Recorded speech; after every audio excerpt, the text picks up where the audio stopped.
आपलं बायबल आणलं असेल तर कृपा करून आपलं जे बायबल आहे आपण यावेळेस ते ओपन करूया. आजच्या मन्नासाठी आपण योहान शुभवर्तमान 3 अध्याय आणि 16 वचन. आजच्या मन्नासाठी योहान 3:16 आणि योहान शुभवर्तमान तोच अध्याय, तेच पुस्तक. त्या ठिकाणी आपण योहान शुभवर्तमान याचा पहिला अध्याय आणि 1 वचनाकडे देखील जाऊया. परत एकदा लक्षात घ्या, योहान 3:16 आणि योहान 1:1 हे जे 2 वचन आहेत आजच्या मन्नासाठी आहेत. नाताळ सण जो आहे किंवा नाताळ हा जो जन्मोत्सव आहे याचं जे गुज आहे, याचं जे रहस्य आहे, याचं जे सखोल शिक्षण आहे, याचं जे प्रगटीकरण आहे ते जर आम्हाला जास्त प्रमाणात घ्यायचं आहे तर आम्हाला या ठिकाणी योहान 3:16 आणि योहान 1:1 हे आपल्याला प्रामुख्याने मदत करतात. आणि माझी इच्छा आहे की आपण कोणीतरी लवकर योहान 1 आणि 1 वाचावं. त्या ठिकाणी फार स्पष्ट म्हणलेलं, प्रारंभी शब्द होता, शब्द देवासह होता आणि शब्द देव होता किंवा शब्द देही झाला. वाचा.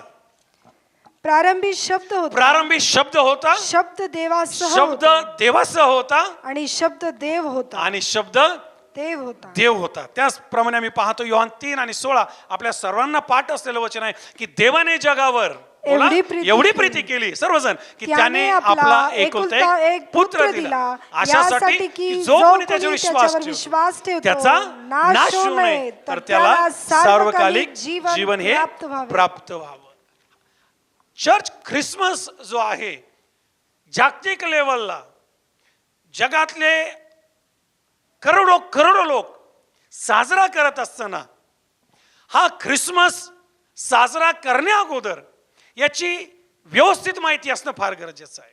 अनेक लोकांकडं या ख्रिसमस सणाची अपुरी माहिती आहे किंवा क्लिअर माहिती नाही. साजरा तो होतो एक सण म्हणून, साजरा तो होतो एक वर्षाची ठरलेली तारीख म्हणून, पण याची व्यवस्थित माहिती नसल्यामुळं, याचं डिटेल नसल्यामुळं आशीर्वादापासून, देवाच्या वचनाच्या गुज आणि गहन गोष्टीपासून अनेक लोक दूर राहतात. आणि त्यांना असं वाटतं की हा एक सण आहे आणि सण म्हणून त्या दिवशी फक्त पार्टी वेअर्स म्हणूया, हॉटेलिंग म्हणूया किंवा कुठं रोमिंग म्हणूया, कुठं गॅदरिंग म्हणूया किंवा इटिंग म्हणूया किंवा क्लोथिंग म्हणूया किंवा डेकोरेशन म्हणूया, या गोष्टीमध्ये ते नाताळ पाहतात. मग गव्हाण त्यात आली, त्याच्यामध्ये वेगवेगळ्या प्रकारचे डेकोरेशन आले, वेगवेगळ्या प्रकारच्या त्याच्यामध्ये मुलाखती आल्या, वेगवेगळ्या बाबी आल्या, ट्रॅडिशन आल्या, रूढी आल्या, परंपरा आल्या आणि तो नाताळ निघून जातो. परंतु ज्यावेळेस आम्ही देवाच्या वचनाकडे येतो आणि देवाच्या वचनातून नाताळ समजून घ्यायचा प्रयत्न करतो तर त्यावेळेस नाताळ साजरा करण्यासाठी, नाताळाचा अधिक आनंद घेण्यासाठी आम्हाला सखोल मदत होत असते. आणि म्हणून योहान 3:16 आणि योहान 1 आणि 1 हे 2 वचनं नाताळासाठी बेसिक वचन आहेत. द फाउंडेशनल स्क्रिप्चर पोर्शन जर कोणते असतील तर आम्हाला हे 2 वचनं पाहायला मिळतात. याच्या व्यतिरिक्त जर अजून तुम्हाला नाताळाचे शास्त्रभाग पाहिजे तर मत्ते शुभवर्तमान याचा पहिला अध्याय आणि 2रा अध्याय हे नाताळाचे शास्त्रभाग आहेत. त्याचप्रमाणे लूक शुभवर्तमान याचा पहिला अध्याय आणि 2रा अध्याय हे नाताळचे शास्त्रभाग आहे. आणि या ठिकाणी मत्तायाने आणि लुकाने येशू ख्रिस्ताच्या जन्माची जी नॅरेटिव्ह आहे, येशू ख्रिस्ताच्या जन्माची जी व्यवस्थित गोष्ट आहे, येशू ख्रिस्ताच्या आईबद्दल, येशू ख्रिस्ताच्या जन्माच्या ठिकाणाबद्दल, येशू ख्रिस्ताच्या जन्म ज्या गावानी झाला त्या गावानीबद्दल, त्या गावाबद्दल, देवदूताच्या संदेशाबद्दल, मर्याबाई कशी प्रेग्नेंट राहिली, पवित्र आत्म्याशी कशा आला, या सर्व डिटेल्स आम्हाला मत्तय आणि लूक या शुभवर्तमानामध्ये पाहायला मिळतात. त्याचप्रमाणे आम्हाला पाहायला मिळतं की हा जो नाताळ सण साजरा करत असताना हे शास्त्रभाग तो वाचा, हे शास्त्रभाग मनन कराच तर करा, हे शास्त्रभाग समजून घ्या. पण याच्या व्यतिरिक्त जर महत्त्वाची काही गोष्ट आम्हाला पाहायला मिळत असेल तर येशू ख्रिस्ताच्या बद्दल जुन्या करारामधून देखील आपण नाताळ जाणून घेतला पाहिजे. येशू ख्रिस्ताच्या जन्माबद्दल, येशू ख्रिस्ताबद्दलच फक्त जन्मच नाही आला, येशू ख्रिस्ताचं मरण आलं, येशू ख्रिस्ताची सेवा आली, येशू ख्रिस्ताचं अर्पण आलं, येशू ख्रिस्ताचे नावं आले जे जुन्या करारात आहे, येशू ख्रिस्ताचं बलिदान, पुनरुत्थान, येशूचं परत येणं, या गोष्टी आम्हाला जुन्या करारात पण पाहायला मिळतात. आणि प्रामुख्याने येशूच्या जन्माच्या ज्या भविष्यवाणी आहे याला इंग्लिशमध्ये मेसॅनिक प्रॉफेसीज असं म्हटलंय. मेसॅनिक प्रॉफेसीज याचा अर्थ असं होतो की येशू ख्रिस्ताचा जन्म आला, येशू ख्रिस्ताचं आगमन आलं, येशू ख्रिस्ताची सेवा आली, येशू ख्रिस्ताचं मरण आलं, येशू ख्रिस्ताचं पुनरुत्थान आलं, येशू ख्रिस्ताचं स्वर्गारोहण आलं आणि येशू ख्रिस्ताचं पुनरागमन आलं. याला मेसॅनिक प्रॉफेसीज म्हणतात. आणि या प्रॉफेसीज आम्हाला जवळजवळ लक्षपूर्वक ऐका, या ज्या प्रॉफेसीज आहे आम्हाला जवळजवळ 300 पेक्षा जास्त वेळा पाहायला मिळतात. कोणत्या प्रॉफेसीज? मेसॅनिक प्रॉफेसीज.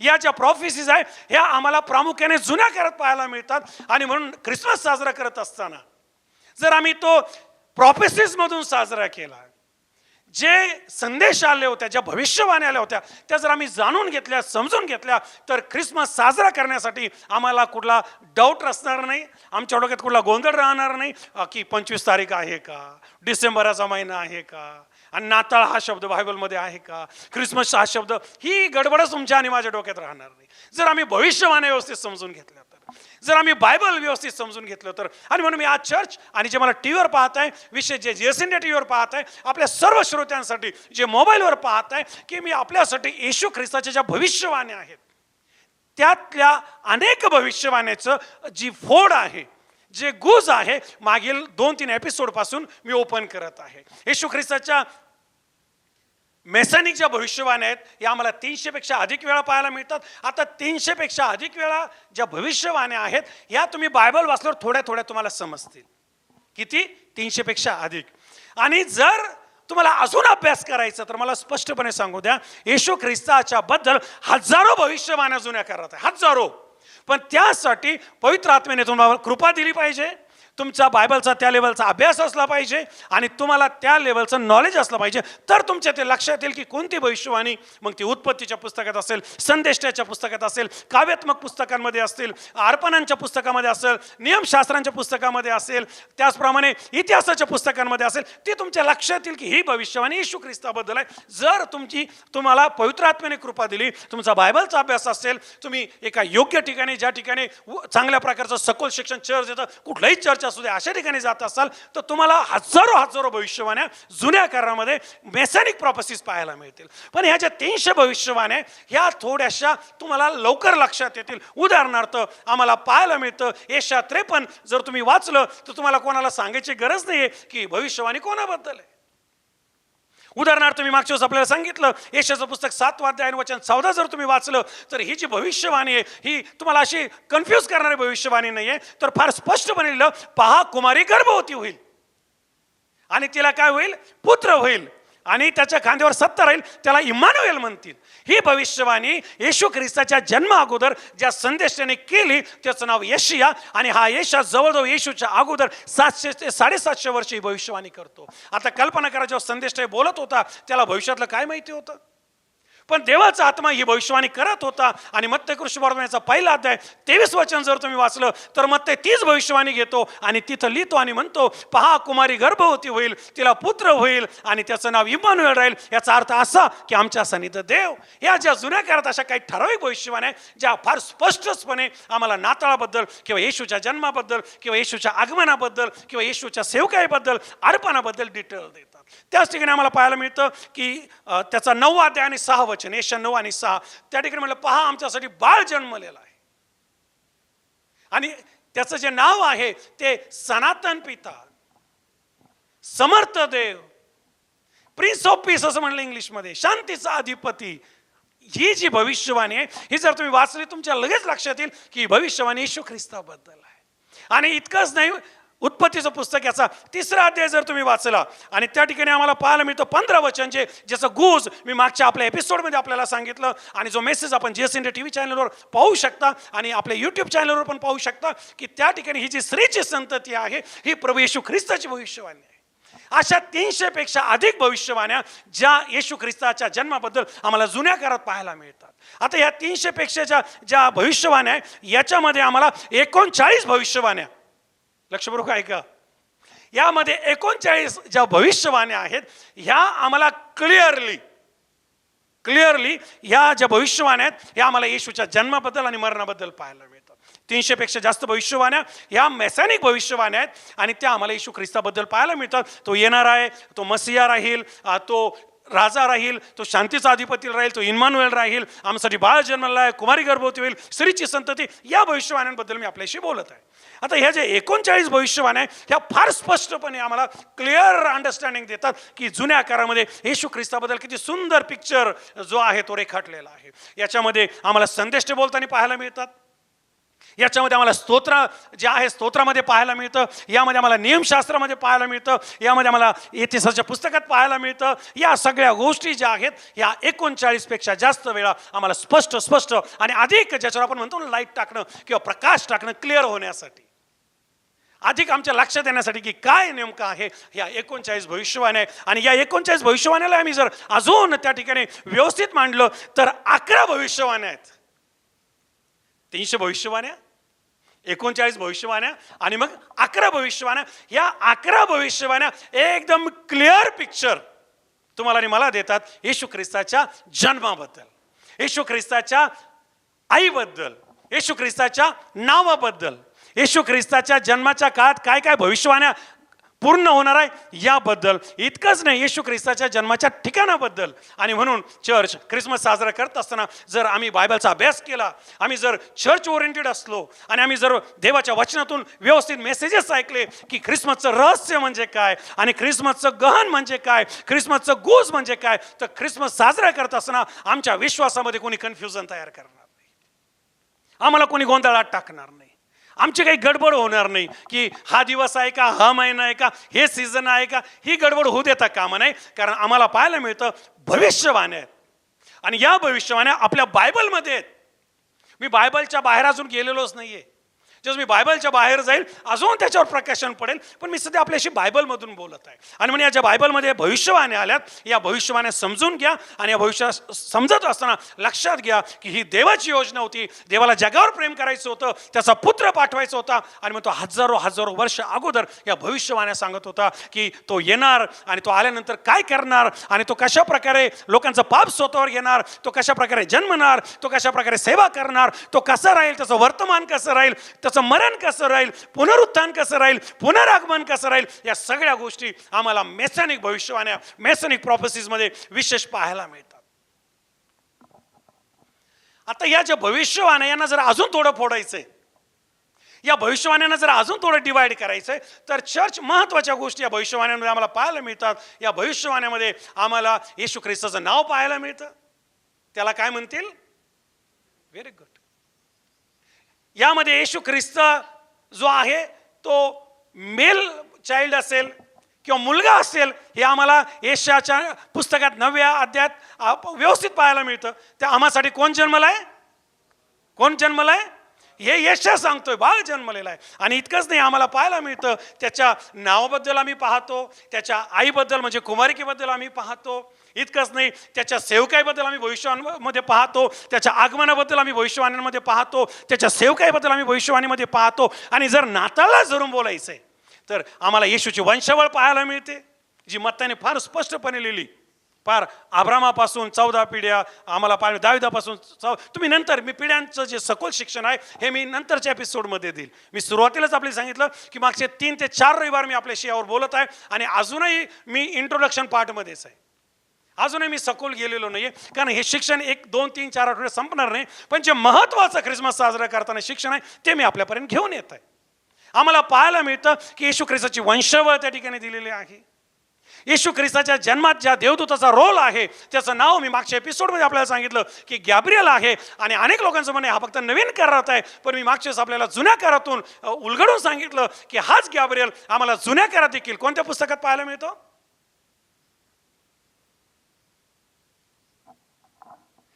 हा जो गॅब्रिएल आहे आम्हाला दानिएलच्या पुस्तकात पाहायला मिळतो. हे मागच्या रविवारी आपल्याला सांगितलं. हा गॅब्रिएल फक्त नवीन करत नाही. अनेकांचं बायबल वाचन नाही, अनेकांचा बायबल अभ्यास नाही, अनेक जण बायबलचा अभ्यास करत नाही, अनेक जण सखोल गोष्टी समजून घेत नाही, म्हणून ते गडबडतात. परंतु ज्यांचा बायबलचा अभ्यास आहे त्यांना माहित आहे की येशूच्या ज्या भविष्यवाणी आहे त्या जो देवदूत आहे तो जुन्या करारात पण आहे आणि तो नवीन करारात पण आहे. ज्यावेळेस दानिएल 21 दिवसाची उपवास करत होता हाच देवदूत होता जो दानिएलकडे आला. ज्यावेळेस दानिएलला शेरडा मेंढराचा, विशेष करून येडक्याचा आणि बोकड्याचा दृष्टांत झाला, त्यावेळेस हाच देवदूत होता ज्याने त्याचा अर्थ दानिएलला समजून सांगितला. आणि म्हणून आम्हाला पाहायला मिळतं की येशू ख्रिस्ताच्या जन्मामध्ये देवदूताचं भविष्यवाणी जे आहे किंवा देवदूताने भविष्यवाणी केला तो देवदूत आम्हाला जुन्या आणि नवीन करारात पाहायला मिळतो. याच्या पलीकडे जाऊन येशूच्या जन्मामध्ये आम्हाला विशेष करून येशूचं जन्म ठिकाण पाहायला मिळतं. आता येशूच्या जन्माच्या भविष्यवाणी आम्ही पाहिल्यात, उत्पत्तीच्या पुस्तकातून आम्ही पाहिल्या स्त्रीची संतती, येशूच्या पुस्तकातून पाहिल्या आम्हासाठी बाळ जन्मला, येशूच्या पुस्तकातून आम्ही पाहिल्या कुमारी गर्भ होतील. अजून अशा अनेक भविष्यवाणी आहेत. 300पेक्षा जास्त आणि हजारो हजारो. परंतु महत्त्वाची गोष्ट जी आम्हाला यात पाहायला मिळते ती आहे येशूच्या जन्माचं ठिकाण. पहिली गोष्ट चर्च आपण लक्षात घ्या. आपण पहिला जो भाग या ख्रिसमस म्हणजे काय किंवा ख्रिसमसचं रहस्य काय, ख्रिसमसचं गुज काय, द सिक्रेट ऑफ ख्रिसमस, यात जर काय पाहत आहोत तर आपण पाहत आहोत द मेसॅनिक प्रॉफेसीज. मेसॅनिक प्रॉफेसी म्हणजे येशू ख्रिस्ताच्या जन्माच्या भविष्यवाण्या. आणि या भविष्यवाण्यामध्ये आम्हाला महत्त्वाची गोष्ट जर काय पाहायला मिळत असेल तर ती आहे येशूच्या जन्माचं ठिकाण. आता मी आहे आपल्या समोर, लक्षपूर्वक ऐका. जर आपल्याला माझी माहिती घ्यायची किंवा आपल्या प्रत्येकाबद्दल तेच आहे, एखाद्या व्यक्तीची जर आपल्याला माहिती घ्यायची तर त्या व्यक्तीला पाहून माहिती नाही मिळणार. पाहून जी माहिती मिळेल त्याचा लुक तुमच्या लक्षात येईल. कपडे कोणते घातले, दिसतोय कसा, केस कसे केले, बोलतोय कसा, वय किती. पण त्याचं नाव तुमच्या लक्षात येईल का पाहून? किंवा त्याला पाहून त्याची जन्मतारीख तुमच्या लक्षात येईल का? अरे मी विचारतोय. किंवा त्याचं आडनाव लक्षात येईल का? त्याचं गाव लक्षात येईल का? नाही. त्यासाठी त्याची डिटेल घ्यावं लागतील. आणि तीच गोष्ट आम्हाला प्रभू येशू ख्रिस्ताबद्दल पाहायला मिळते. येशू ख्रिस्ताबद्दलच्या भविष्यवाण्या झाल्या, यात जास्तीत जास्त डिटेल देण्यात आल्या. आईबद्दल डिटेल दिल्या जी त्याची आम्हाला पाहायला मिळतं. जन्मदेती आई होती पण जन्माला घालणारी आई नव्हती. लक्षपूर्वक ऐका बरं का मी काय बोलत आहे. जन्माला घालणारी इन द सेन्स येशू ख्रिस्ताला जन्माला पित्याने घातलं होतं, पवित्र आत्मा तिच्यावर आला होता. मर्याबाईला त्या सगळ्या वेदना झाल्या, ते सगळे लेबर पेन झाल्या जे जन्माला घालायला होतात. परंतु मी स्पिरिच्युअली आपल्याशी बोलत आहे. ही भविष्यवाणी आम्हाला पाहायला मिळते. येशू ख्रिस्ताचा जो जगिक बाप, जगिक इन अ सेन्स जो मर्याला वाग्दत्त होता आणि ज्याने येशू ख्रिस्ताच्या जन्मामध्ये फार मोठा रोल प्ले केला. मर्याला घेऊन जाणं, उतार शाळेत ॲडमिट करणं, त्याला 3 पेक्षा जास्त वेळा त्याला देवदूताने दृष्टांतात किंवा स्वप्नात येऊन दर्शन देणं आणि देवाचं ऐकणं, हा सगळा योसेफाचा रोल होता. पण हे दोघंही येशू ख्रिस्ताचे आम्हाला पाहायला मिळतं की जगिक आईबाप होते. कारण येशू ख्रिस्ताचा जन्म जो आहे तो मानव जातीपासून झाला नव्हता, तो पवित्र आत्म्यापासून झाला होता. हीच येशू संदेशची भविष्यवाणी होती. ही गोष्ट आम्हाला येशू ख्रिस्ताच्या जन्मामध्ये पाहायला मिळते. आता येशूच्या जन्माची भविष्यवाणी जी आम्ही पाहतो यामध्ये जन्माचं ठिकाण पण आलंय, नाव तर आलंय, आईबद्दल आलंय, कोण ते लेकरू जे होणार, मुलगा असणार, मुलगी असणार, स्पष्टपणे मुलगा असणार, इतकंच त्याच्या नावाचा अर्थ आलाय, त्याच्याबद्दलच्या भविष्यवाणी आल्यात. परंतु महत्त्वाची गोष्ट या भविष्यवाणीमध्ये आम्हाला काय ख्रिसमस साजरा करताना जाणून घेतली पाहिजे तर ते म्हणजे येशूच्या जन्माचं ठिकाण. आता येशूच्या जन्माचं जे ठिकाण आहे, ह्या जन्माच्या ठिकाणामध्ये 3 ठिकाणं आलेत. किती ठिकाणं? 3 ठिकाणं आलेत. आणि म्हणून मी आपल्याला हे शिकवत असताना किंवा आपल्याशी बोलत असताना जेवढे नोट डाऊन करता येईल, रेकॉर्डिंग करता येईल, जे काही आपल्याला करता येईल करून घ्या. आणि महत्त्वाची गोष्ट आम्हाला या 3 ठिकाणामध्ये पहिलं ठिकाण पाहायला मिळतं मिस्र. हे जे मिस्र आहे आम्हाला पाहायला मिळतं, या मिस्राबद्दल भविष्यवाणी होती की येशू ख्रिस्त मिस्रातून येईल. आपल्या बऱ्याच लोकांना हे माहिती नसावं, अनेकांच्या डोक्यात फक्त बेथलेम बेथलेम बेथलेम, पण शास्त्र आम्हाला सांगतं त्या ठिकाणी की तो मिस्रमधून आला. आणि ही गोष्ट आम्हाला मत्ती वर्तमान याच्या पहिल्या आणि दुसऱ्या अध्यायात पाहायला मिळते. वाचा तुम्ही नंतर. आणि हीच गोष्ट आम्हाला होशेचं पुस्तक 11वा अध्याय आणि 1 वचनात पाहायला मिळते, जी भविष्यवाणी होशेने केली होती. आणि काय भविष्यवाणी केली होती की इस्रायल माझा आहे आणि इस्रायल माझा असल्यामुळं मी त्याला माझा पुत्र म्हणून मिस्रातून बोलवलं. प्लीज वाचूया आपण ही भविष्यवाणी क्विकली चर्च. होशे 11 आणि 1. येशूचं जन्म ठिकाण किती बायबलमध्ये? 3. आणि या 3च्या भविष्यवाणी आपण समजून घेत आहोत. आता भविष्यवाण्या समजून घेण्यासाठी आमची प्रार्थना चालू पाहिजे. ऐकत असताना भविष्यवाण्या समजून घेत असताना आम्हाला देवाला म्हणायचं, देवा मला हे कळू दे. अन्यथा ठराविक लोकांना हे कळेल, बाकीचे जे आहे ते म्हणशील आज काय झालं आम्हाला काहीच कळलं नाही. कारण सगळ्या भविष्यवाण्या आहे. आणि भविष्यवाण्या जर आमच्या जगिक बुद्धीला कळायला लागल्या, जगिक आमच्या मेंटॅलिटीला कळायला लागल्या तर त्या भविष्यवाण्या ठरणार नाही, मग त्या वेगळ्या शास्त्राकडे जातील. भविष्यवाण्या गहन असतात, भविष्यवाण्या गुज असतात. आणि त्या समजून घेण्यासाठी आमची आत्मिक लेवल, आमचं समर्पण, आमच्या प्रार्थना आणि आमचं बायबल वाचन आणि आमचे देवाशी नातेसंबंध आणि आमचं बायबलचे असलेलं सखोल ज्ञान, चर्च मंडळीची संगती, पालकाची संगती, या सगळ्या गोष्टी भविष्यवाणी समजून घेण्यासाठी महत्त्वाच्या आहेत. येशूच्या जन्माबद्दल या ज्या 3 ठिकाणं आलेत, हे ठिकाणं समजून घेत असताना मी तुम्हाला येशू ख्रिस्ताचा जन्म भविष्यवाण्यातून मांडत आहे. तुम्ही जर हे व्यवस्थित समजून घेतलं नाही तर तुम्ही फार गोंधळात सापडताल आणि म्हणताल तिथं बेथलेम लिहिलं, आता मिस्रात घेऊन गेले. जर तुम्हाला संदेश व्यवस्थित कळाला नाही, तो व्यवस्थित तुम्ही समजून घेतला नाही की पास्टर कोणत्या प्रॉस्पेक्टिव्ह मधून मांडत आहे, तर हे तुम्हाला गडबडीकडे घेऊन जाईल. आणि म्हणून शास्त्र सांगतं होशे संदेशाने भविष्यवाणी केली होती. होशे 11 आणि वचन 1 मध्ये वाचा. इस्रायल लहान मुलं ऐका असताना चर्च भविष्यवाणी, त्याचवर- इस्रायल लहान मुलं असताना त्याचवर माझी त्याच्यावर माझी प्रीती बसली. प्रीती बसली. मी त्याला आपला आपला पुत्र म्हणून मिस्रातून कुठून बोलवलं? बोलाविले. चर्च तुमच्या बायबलमध्ये पहा, वाचा, लिहा, चेक करा. कुठून बोलवलंय? मिस्रातून बोलवलंय. हे होशे 11:1 जे वचन आहे हे आम्हाला मत्ताईच्या शुभवर्तमानामध्ये पूर्ण झालं पाहायला मिळतं. आणि मत्ताई हे लिहितो की ज्या वेळेस आम्हाला पाहायला मिळतं की योसेफाला देवदूतांनी सांगितलं की बाबा रे तू परत जा आता, कारण जो हेरोद आहे तो मृत्यू पावलेला आहे. परंतु योसेफाने ऐकलं की हेरोदाच्या जागी आर्खेलाव हा जो त्याचा मुलगा आता तो राजा झाला, आणि म्हणून हेरोदाला भीती वाटली परत बेथलेहमात जायला. आणि तो कुठे गेला माहिती आहे का? आम्हाला शास्त्र सांगतं तो मिस्रातून येत होता आणि तो कुठे गेला? नासरेतमध्ये गेला. ह्या गोष्टी तुम्ही व्यवस्थित लक्षात घ्या. आणि म्हणून आम्हाला पाहायला मिळतं की ही जी भविष्यवाणी मी माझ्या पुत्राला मिस्रातून बोलवलंय ती या ठिकाणी पूर्ण झालेली पाहायला मिळते. मी आपल्याला सांगितलं ह्या मेसॅनिक भविष्यवाणी आहेत. आणि या भविष्यवाणी मी आपल्याला काय सांगत आहे, या गोष्टी आपल्यासमोर का पडत आहे? नाताळ साजरा करताना या गोष्टी आम्हाला बारीक माहीत असल्या पाहिजे. कारण आज नाताळ पाळू नका. नाताळ जो आहे हा रोमन सण आहे. नाताळ जो आहे हा बॅबिलोन सण आहे. नाताळ म्हणजे ही एक मोठी मूर्तीपूजा आहे. नाताळ जे आहे हे एक मोठं देवाच्या विरुद्ध केलं भयंकर पाप आहे असं शिक्षण आजूबाजूला घोंगावत आहे आणि हे लोकांना घाबरून देत आहे. आणि म्हणून आम्ही नाताळ फक्त नावाला साजरा करतो, पण तो हृदयातून आम्हाला साजरा करताय. ख्रिस्त जन्मोत्सव जो बायबलमध्ये आम्ही पाहतो, मी मागच्या वेळेसही सांगितलं, आज परत रिपीट करतो, देवदूतांनी ख्रिस्त जन्मोत्सव साजरा केला. केला की नाही केला? काय म्हणाले देवदूत मेंढपाळांना? पहा जो मोठा आनंद सर्व जगाला होणार आहे त्याची सुवार्थ मी तुम्हाला सांगतो. आणि खून काय?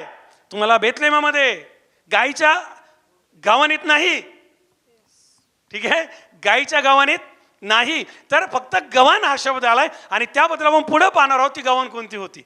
ठीक आहे. सो आम्हाला पाहतो गव्हाणीमध्ये बाळंताने गुंडाळलेलं बाळ तुम्हाला सापडेल. आणि देवदूत तिथं जातात, त्या बाळाला भेटतात. आणि म्हणून आम्हाला पाहायला मिळतं हे भविष्यवाणीतून आम्ही नाताळ साजरा करत आहोत. बायबलमधून मी अजून बायबलच्या बाहेर किंवा मंडळीच्या इतिहासाकडं, चर्च अपोस्टोलिक फादरकडं किंवा प्रेषित मतांगीकाराकडं, मी पहिल्या शतकाकडे, दुसऱ्या तिसऱ्या शतकाकडे अजून गेलो नाही, पुढे जाणार आहे. आणि म्हणून व्यवस्थित समजून घ्या, चर्च नाताळ साजरा करायचा आहे. नाताळ मला पक्का माहिती पाहिजे.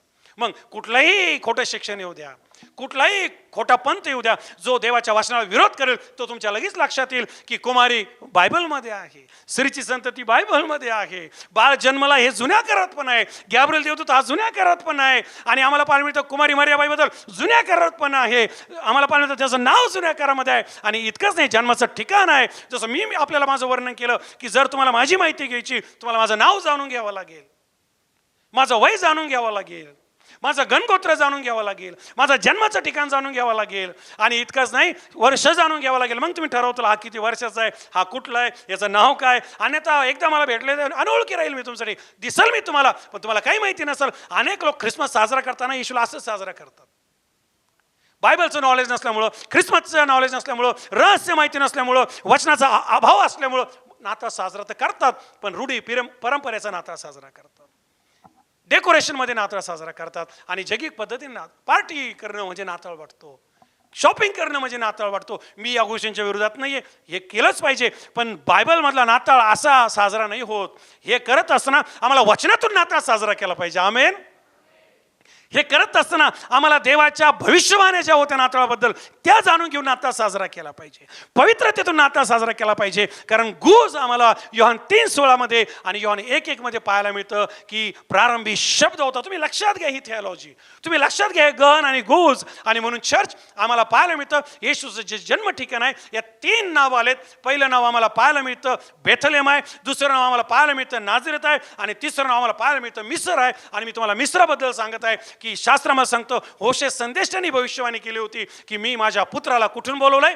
मिस्रातून बोलवलंय. किती अद्भुत आमचं देव आहे. आता मिस्राबद्दल जर बोलायचं तर मिस्रामध्ये इस्रायल लोकांचे 430 वर्ष, हे हा संदेश मी मागच्या वेळेसच आपल्याला दिलाय.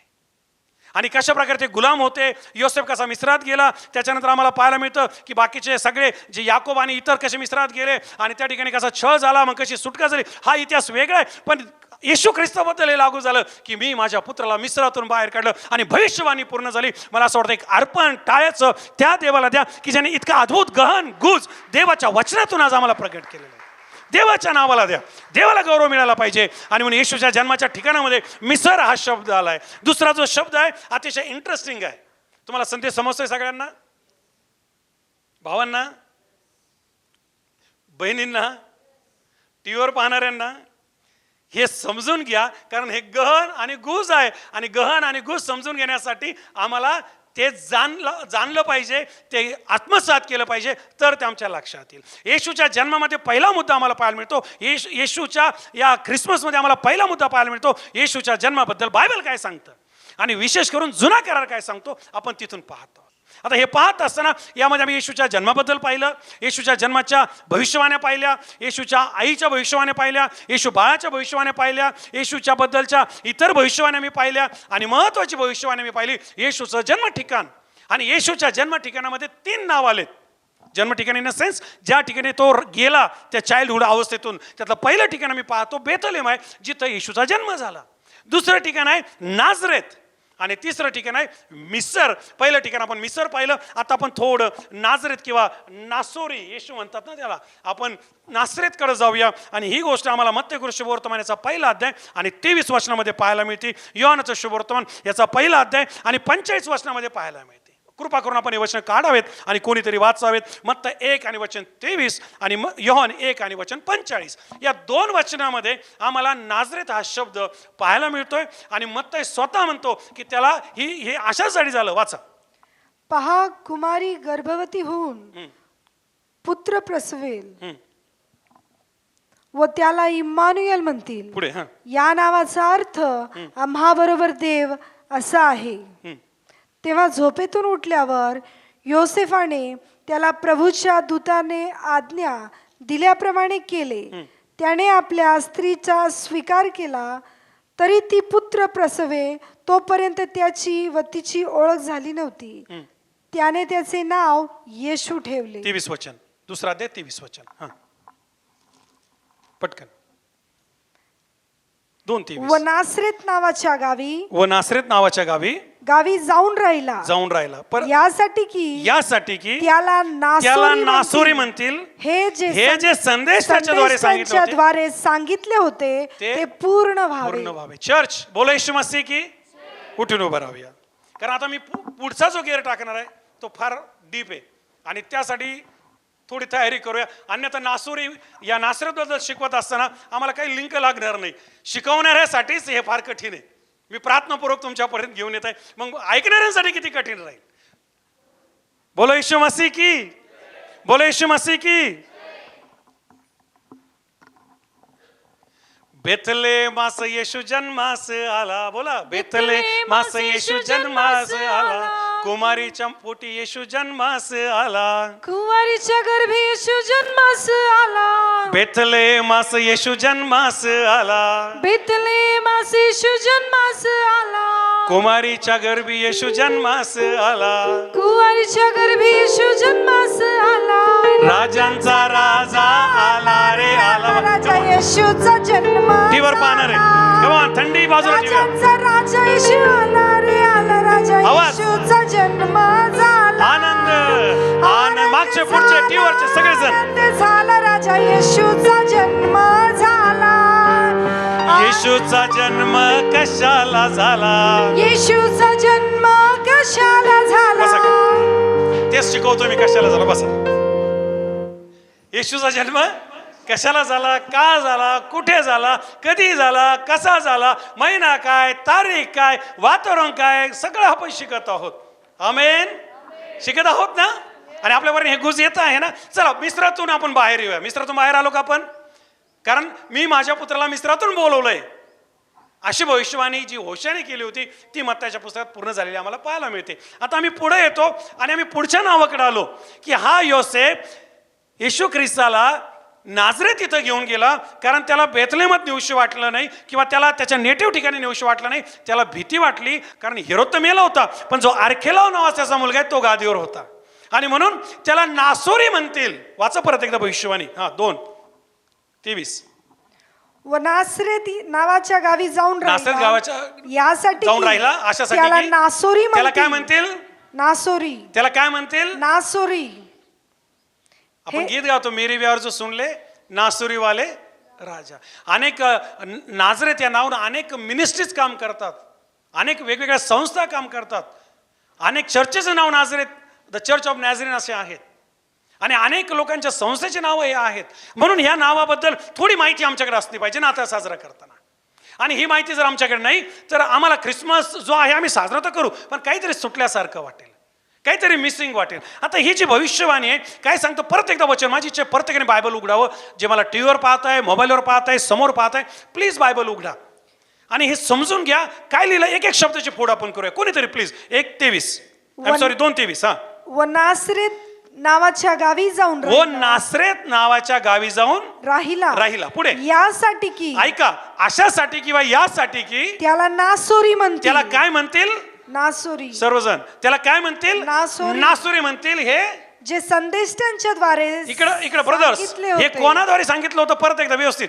संदेष्टांच्या द्वारे सांगितले होते. काय सांगितले होते? काय सांगितलं होतं संदेष्टांनी? काय भविष्यवाणी होती? काय म्हणतील याला? आपण येशूच्या जन्माबद्दल डिटेल घेत आहोत, आणि या जन्माबद्दल डिटेल घेताना आपण एक एक पायरी पुढे चाललोय. आपण पहिली पायरीची पाहिली, कुमारिकेकडे आपण गेलो. कुमारिकेकडे गेल्यानंतर आपण तिच्या संततीकडे गेलो. त्याच्यानंतर आपण त्या संततीच्या जन्माकडे आलोय. आणि हा जन्म समजून घेण्यासाठी जन्म ठिकाणाहून सुरुवात करावं लागते. आपल्या प्रत्येकाच्या जन्म ठिकाणं आहेत ना? आहेत ना? कुठं ना कुठं आपण जन्मलात, कुठं ना कुठं, कुठंही आपण जन्माला या, त्याचं नाव दिलं जातं. आणि जर नाव नाही तर मग अशा प्रकारचे काहीतरी नावं दिले जातात की समजत नाही काय करावं, आणि मग वेगवेगळे नाव आहेत. एनिवे, सो आपल्या प्रत्येकाचं जर जन्माचं ठिकाण आहे तर आपण प्रभूच्या जन्माचं ठिकाण, प्रभू ज्या ज्या ठिकाणी तून आला किंवा ज्या भविष्यवाण्या होत्या त्या जाणून घेतोय. पहिली भविष्यवाणी मिसर. आणि आज माझी इच्छा आहे की तुम्ही नातं साजरा करता हे लक्षात घ्या की मिस्रातून मी माझ्या पुत्राला बोलवलंय, आणि म्हणून येशू ख्रिस्त मिस्रातून आला.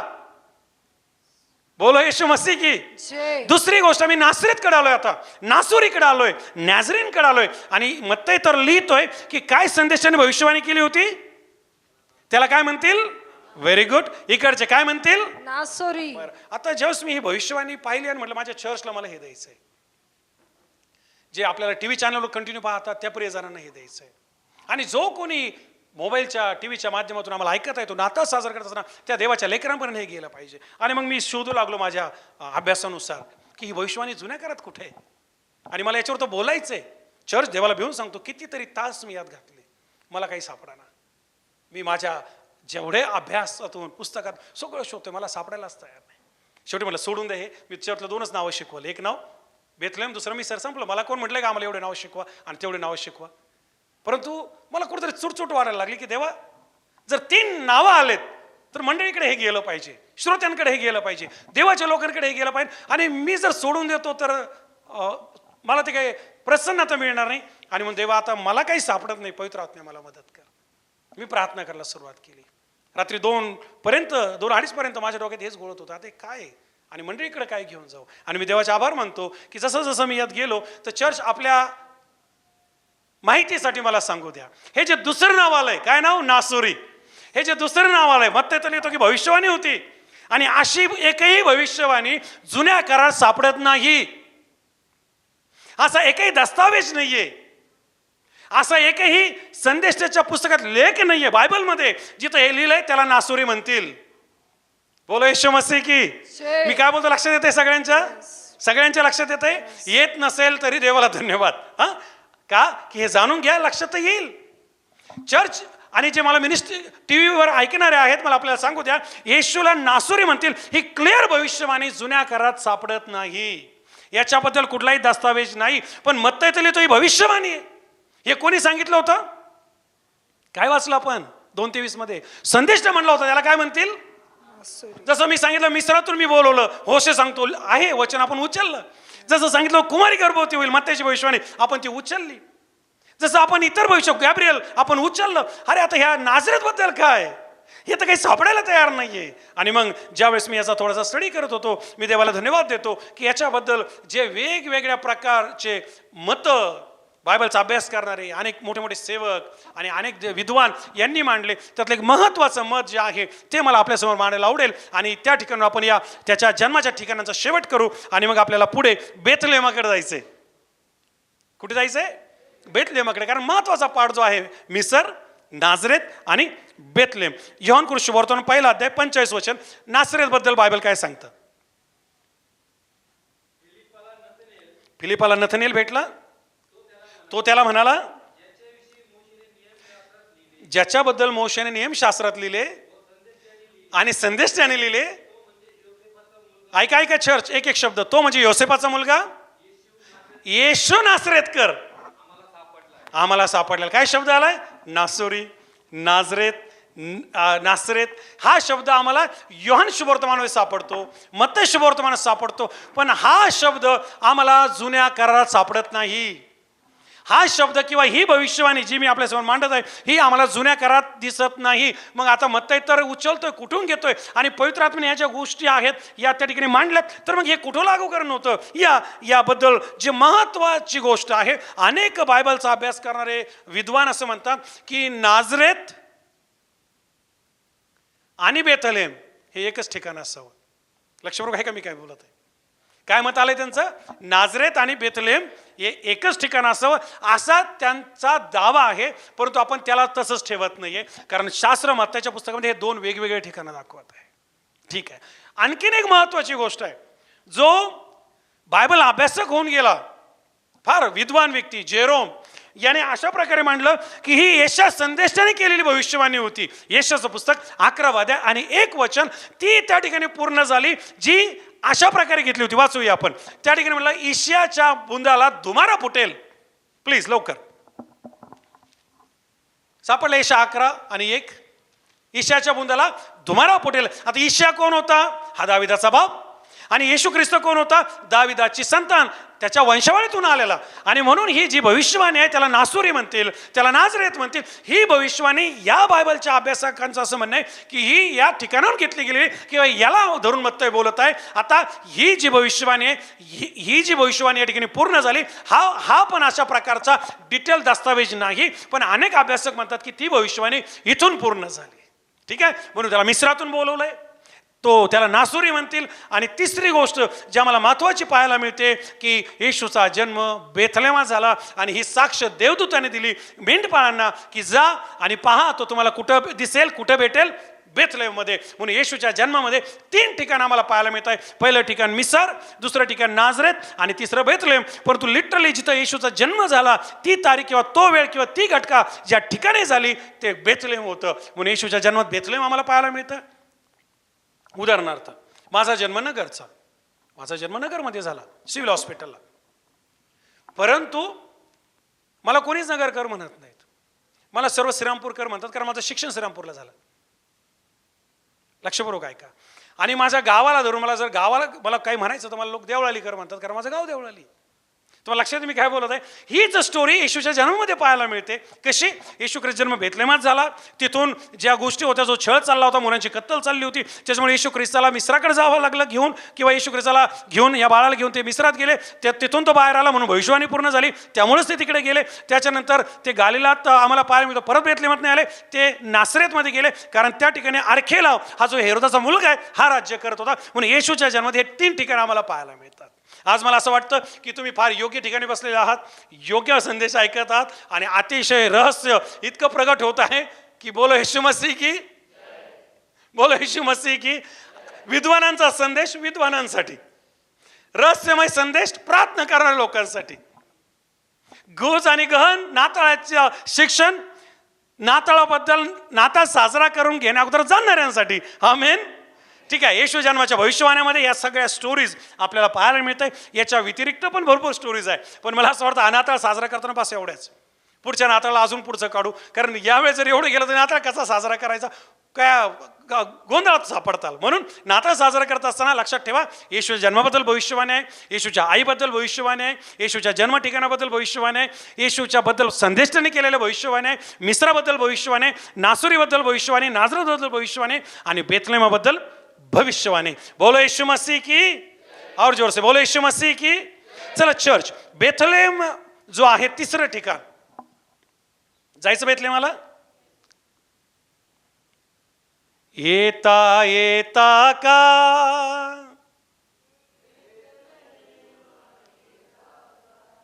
गाण्यातच आहे बेथलेम, जावं लागेल ना तिथे का फक्त गायला झालं?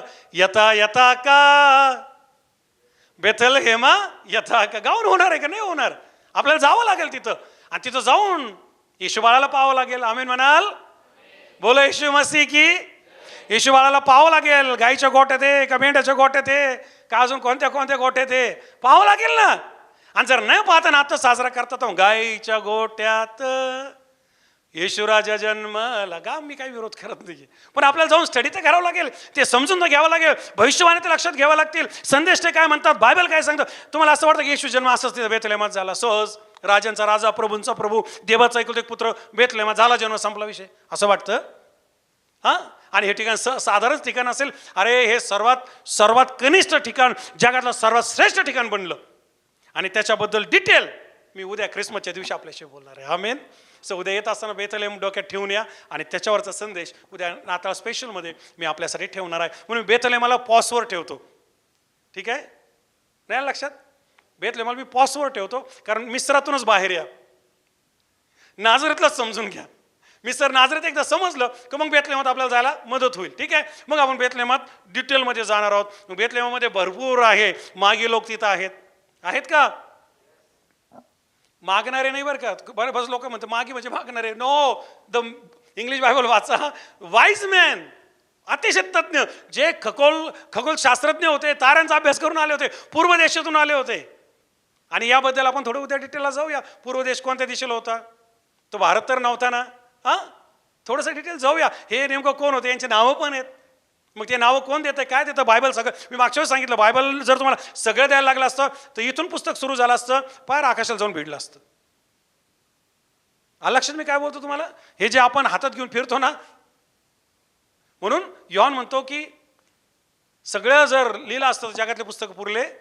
हां, आणि म्हणून आपण त्याच्याकडे थोडं जाऊया डिटेलमध्ये. सध्या आपण येशू ख्रिस्त जन्म भविष्यवाण्यातून पाहतोय. आता आपण येशू ख्रिस्ताचा जन्मदिवस इतिहासातून पाहणार आहोत. तयार आहात?